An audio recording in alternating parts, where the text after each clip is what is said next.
I'm J. Rachel Edidin. And I'm Miles Stokes. And we're the hosts of Jay and Miles Explain the X-Men, a weekly podcast all about the ins, the outs, and the retcons of comics' greatest superhero soap opera. We're also the hosts of Jay and Miles Review the X-Men, which you're watching right now, where we talk about the X-books that come out each week. And this week we are coming to you from the now, as of today, fully armed and operational Books with Pictures in Portland, Oregon, which had its official grand opening this morning. It celebrated by blowing up Alderaan. It was actually super tragic. Impressive, though. It's true. So, okay, now let's start by talking about a book we're not going to talk about, which you may have heard of. Yes, which is Civil War II, #1. So Civil War II started so we're not going today. to talk about it, right? Well, there you go. I mean, you just said. What I will say is that I read it. It's fine. It's cool, but it's really not X-related. Jean Grey shows up for like 2 panels, and that's about the extent of it. So we are going to be covering Civil War II X-Men when that comes out. The main Civil War II, unless something drastically changes, that will just go merrily along on its way, killing the occasional Avenger here and there. In the meantime, though, let's talk about some X-books. First up is the only book that actually has X in the title, X-Men 92 #4, written by Chad Bowers and Chris Sims, with art by Alti Firmansha and colors by Matt Milla. And this is the last issue of the first story arc, wrapping up the all of the Dracula's plotline. All of the Draculas. Well, there's really only one Dracula in this universe. But there's the Cross-Time Council. Right, we do get brief glimpses of the Council of Cross-Time Draculas, which are one of my favorite concepts ever. Right. Right, so this wraps up the Russian vampires Dracula's plot line. It does not wrap up the Game Master. What's his name again? Master and the the Game Upstarts, Master and the Games Upstarts Master, plotline. maybe. So that is clearly going to be an ongoing thing. It should be. That plotline should never, ever be resolved. That's what it's there for, to just have like 10 different possible resolutions and then just like peter out. I mean, I assume that that's what they're going for, at least if they want to be true to the original. Exactly.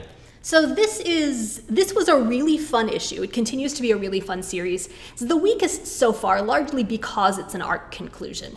Bowers and Sims had a lot of pieces to move around, a lot of moving parts to resolve this issue, and a lot of high suspense moments, which sounds like it would work in your favor, but when you have a book that's based on fast-paced action and a lot of gags, it actually destroys a lot of the impact of what would otherwise be pretty good, page turners. Yeah, I kind of agree. I mean, I've enjoyed the hell out of this series so far, and this issue is no exception, but it doesn't feel like it has as much weight as I would like. Like, even with a very lighthearted comic, like, I don't know, let's say Squirrel Girl, one of my favorites, there are still moments that really have a lot of emotional impact, and I'm not seeing as much of that as I would like. The way the story ends at the very end, we get some of that, and so that's what I'd like to see more of in X-Men 92. Yeah, it remains fun. The bar below, as good as the rest of the series, is still pretty high. Mm-hmm. Firmansha remains just amazingly delightful on the art. There is a bear getting kicked in the face. It's true. It's not Rogue this time, but Psylocke's just as good. Yeah, violence against bears, arguable. But violence against bears Violence against Ursa Major. Satisfied. Violence against Ursa Major. No, violence against bears in general. Not all bears, but some bears. Many bears. # not all bears? One thing this issue does have going for it, though, that I really want to talk about is the Darkhold. Like that book that was on the Darkhold Redeemers trading card in Marvel Universe Series 3 back in the 90s. I have that card. I love that card.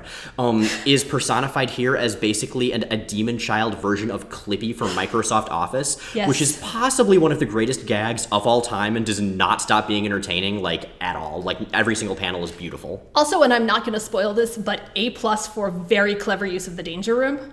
Yes, I would agree. All right, so yeah, overall strong issue, not as good as what we've seen so far. I am frankly inclined to go to pass. Oh, and I should have conflict of interest disclaimed. This is written by my best friend. I say that every time, but I am so excited about #5. I'm just going to put the cover up briefly so that you can see what we're so excited about. Mm-hmm. Yeah, so that's happening. Next, we have Old Man Logan #7, written by Jeff Lemire with art by Andrea Sorrentino and colors by Marcello Maiolo. And I really like this issue. This is the conclusion to Border Town, which is where Logan goes to the town where his alternate universe future wife was growing up as a child, and then everything basically goes to hell thanks to Reavers and Lady Deathstrike and that sort of thing. I mean, honestly, it had already gone to hell by the time you said alternate universe former wife as a child. Well, I think by the time I said Wolverine, it had already gone to hell. That is an excellent point. Yeah. So one of the things I like about Old Man Logan as a series, and there are many things I like about it, this series has grown on me very quickly from like panel #2 of issue #1, is that each little arc has a story to tell. It's got a part of Old Man Logan's both personality to tell us about, and it's also got sort of a step on his journey toward maybe having his life suck less, or maybe just having it continue to suck in new ways. So the first arc was about him getting used to the fact that he couldn't undo his future because he was in a different past. The second arc seems to be about him realizing that he can't have nice things, I guess would be the best way I can put it. Yeah. Essentially that everywhere he goes, he can't just find peace because there are too many people that hate him. He's too tied up in darkness. Well, not even that he can't protect things because his presence automatically generates danger. Exactly. And so that is indeed what we see. Things go very badly for this town, thanks again to the Reavers and Lady Deathstrike. And that's a large part of the structure of the issue, is his duel with them, specifically with Deathstrike, which I love. It reminds me a great deal of Uncanny X-Men number 205, that issue that Barry Windsor Smith drew, where it's Wolverine and Deathstrike fighting in the snow, and Katie Power is there, and he's sort of regaining his humanity and then giving into his animalistic side as the fight goes on. Man, on one hand, this is a gorgeous issue. It's a very well-told story. On the other hand, I'm still so bummed that none of the Lady Deathstrike changes stuck around from Death of Wolverine. Yeah. Because that felt like such a good character arc to me. I loved it. It was the first time I had ever found her actually interesting. Mm-hmm. And now that's gone, and she's just antagonist. She's generic Wolverine antagonist number 4 again. Well, I wouldn't call her generic, but I will say that it seems like a lot of the changes from Death of Wolverine were undone. I mean, the fact is, at the end of the Wolverines series, Mystique essentially dooms the world and gets almost everyone killed. And that clearly has not happened. God, I love Mystique. She's pretty great. So agreed, unfortunate. But for this classic version of Deathstrike, the one who's obsessed with revenge and causing pain to this man who caused pain to her, like, I'll totally buy the way this went. And I also really like the use of, again, Wolverine, the way he interacted with her in number 205, way back in the 80s, as the next step in his journey. Him realizing that he is chaos, he is death, and all he can really do to protect the people he cares about is to be alone and go after threats sort of preemptively, very X-Force-y in that regard. So is it a happy, feel-good ending? Oh, God, no, not even close. But it also wouldn't be Old Man Logan if it were. Exactly. Now, as far as the art, Andrea Sorrentino, this may be my favorite Sorrentino art in the series so far, actually. Absolutely. I gotta say, I mentioned the story didn't really grab me. The art would have been enough to sell me on the book. I started out lukewarm on Sorrentino. I feel like over the course of this arc specifically, his storytelling has just tightened so beautifully. He's become one of my favorite artists currently on the X line. No panels shaped like cows, but no, you know, that's okay. It can't be every day. Can't be your birthday, your cow-shaped birthday. We're drinking. This is champagne. Finally is All New Wolverine number 9, written by Tom Taylor with art by Marcio Takara and colors by Matt Lopez.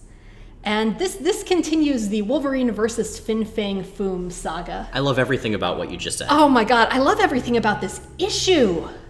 I love everything about this book. I love that somehow All New Wolverine, which started out very dark, very angsty, very gritty, very murdery, has just become pure spun delight and joy. And I love the way Takara draws Fang Foom's face so much. Fang Foom looks kind of like our cat in this. Fang Foom looks a lot like our cat.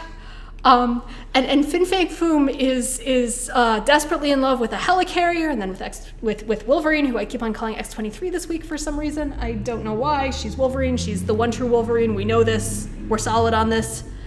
God, this book is so tight.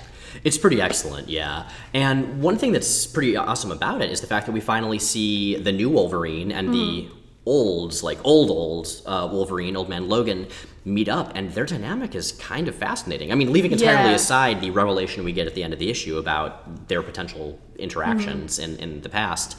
But yeah, like, I really enjoy the fact that when Laura rescues Logan from the stomach acid of Fang Foom that has burned his legs mostly off. Oh yeah, the last issue ended with Laura diving into Fang Foom's mouth to rescue Logan, who had been swallowed by Fang Foom. Like you do. But I like that that Logan just sort of defers to her authority. He's like, okay, what you're saying makes sense, and I don't have any legs, so I'm going to do this. Yeah, because she's the damn Wolverine. She's the damn Wolverine. And also this older Logan, one thing that I think he captures well is he's not the same kind of like hot-headed macho jerk that present-day Logan was up until his death. Well, and he, as we find out, has a prior relationship with the Laura Kinney of his world. Yeah, not like relationship. No. That creepy thing is just an Old Man Logan. And it's not even that. Its creepiness is arguable. It's relative. But yeah, man, this is Lopez's colors make a huge difference to me. This is last issue I complained about the fill-in colorist. Lopez is on now, and he's not Nathan Fairbairn, because no one is Nathan Fairbairn. I'm not. That was, man. But the colors here are work much better for me. Let's talk a little bit about the fact that it's a Civil War II tie-in technically. So basically the fact that Captain Marvel and Iron Man briefly cameo in it. That's basically it, yeah. With no actual relevance to Civil War II. I mean, they are enjoyable in the issue. I especially enjoy Laura's interaction with Carol Danvers. I think that's great. I want to see them hang out more. But not really a Civil War II tie-in except for the little band of, black logo on the cover. But you know what? I don't care, because it's wonderful. And Fang Foom is wonderful. And Wolverine is wonderful. And Gabby gets a jetpack! Gabby gets a jetpack. There's nothing I dislike about this issue. I cannot think of anything. Fair enough. Dude, we doing picks? Yes, Amazing Spider-Man 1.5 is part 5 of a story. How does that even work? Was 1.4 part 4 of a story? Does the decimal system work differently than I thought it did?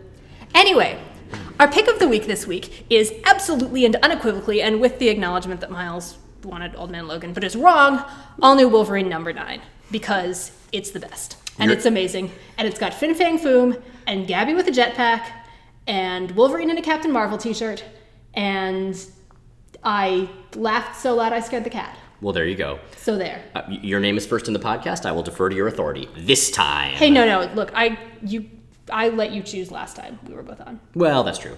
But what is our panel of the week? Our panel of the week is a page of the week because we make the rules and so we can break them. But specifically, this set of panels from Old Man Logan, it's gorgeous. Okay, so one thing I really like about it is that the coloring is done such that it looks very much like an old comic. Like the pages are that kind of sort of yellowish tan. The colors are that kind of washed out. There's just a little bit like pixelaty speckled the way old colors used to be. Well, it's not just the colors, it's the evolution of the palette over the course of the page. Totally, yeah. Through the different eras. And so seeing, these different versions of Wolverine, but seeing the Logan's posture change throughout history, like just moving a little bit more from one like decade or century to another, it's a beautiful type of visual storytelling that just through a series of images can tell you so much about the story that would otherwise take like paragraphs to fully convey, which is exactly what comics art should do. Plus, it just looks awesome. And you know what? I'm going to throw up the facing page just really briefly so you can see that, because it's a beautiful diptych. The continuation of it, absolutely. Yeah. That's it for this week. Thanks for watching. If you like what you've seen here, but think it would be way better without our faces, check out Jay and Miles Explain the X-Men. New episodes go out every Sunday on Google Play, iTunes, and Stitcher, and at explainthexmen.com. And this time, we have exciting things for you. We actually have 2 episodes. One of them came out on Wednesday. It was a bonus episode, thanks to our amazing Patreon supporters, where we talk about X-Men Apocalypse, which is to say, the movie, and, of course, spoil the hell out of it, but also go into pretty great depth for the better part of an hour and make each other laugh far too much and don't edit it nearly enough. What we have coming on Sunday is Inferno postgame and a look at the 20-something Inferno tie-ins. And for that, we will be joined by comics writer and all-around awesome fella, Sam Humphries. Yeah, Sam did some Uncanny X-Force, some Star-Lord and Kitty Pryde, and knows a whole lot about Inferno. And we cover so much, everybody. So much. Like, too much. But we managed to do it very quickly, so that's okay.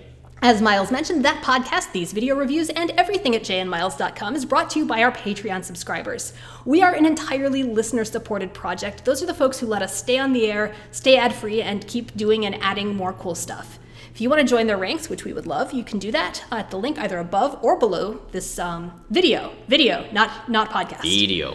I always get that wrong, depending on where you are watching it. Yes, indeed. In the meantime, Patreon supporters, thank you for extra episodes, and thank you for being awesome. Comic books, thank you for making great things, many of which feature people with claws. And viewers, thank you for watching our heads in a tiny window, or possibly a very large window if we're on a projector, which would be super weird. But the point is, we're very grateful to all of you. And books with pictures, congrats on your grand opening. Yes, Cheers. Indeed. So, Katie, how was your first official day as proprietor of a comic shop? No.